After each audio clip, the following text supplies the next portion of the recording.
Dito tayo sa NP3 or Nursery Pantry. Yun, binitawan na sa pan. Sa mga gilid lang na parte nilalagay. Oo.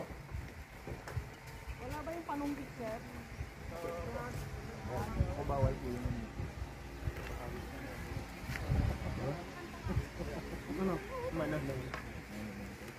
yun. Namimingwit oh. Kaya,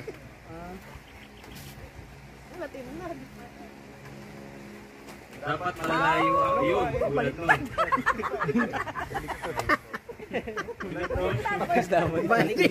Baliktad. Kaya kailangan talaga nung bitwa.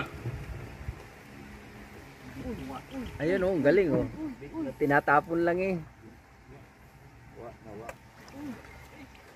Baliktad! Huli nyo, Ayun, matapa pala!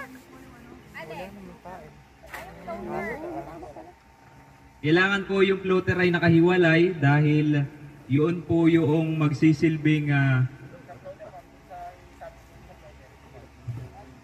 Dapat may pangalan tayo. Hindi yung pinangaraming muli. Mahaba, maiksi ako. Doon sa may bulong, baka mas marami doon. Yan kasama na. so ganun lang po kasimple maglagay ng bintol. O yun, bumaliktad na naman.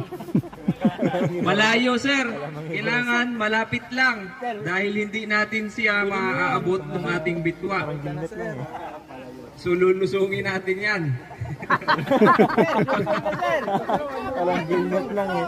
Patay tayo. Dito daw po ang nagagis.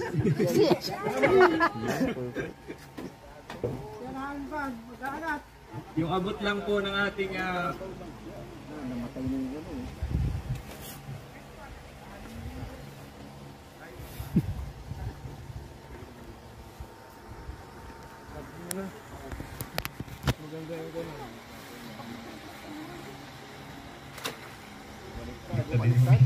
Baliktad na naman. kailangan talaga nung bitwa. So lagi natin gagamitan. Talagang halatang ano, fisheries. Hagis na hagis. Ibig sabihin mo, enforcement ako. Nasa enforcement ako.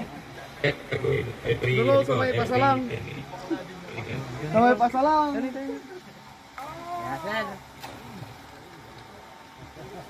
Parang lobat yung ano. Ayun, may mga magta-try pa.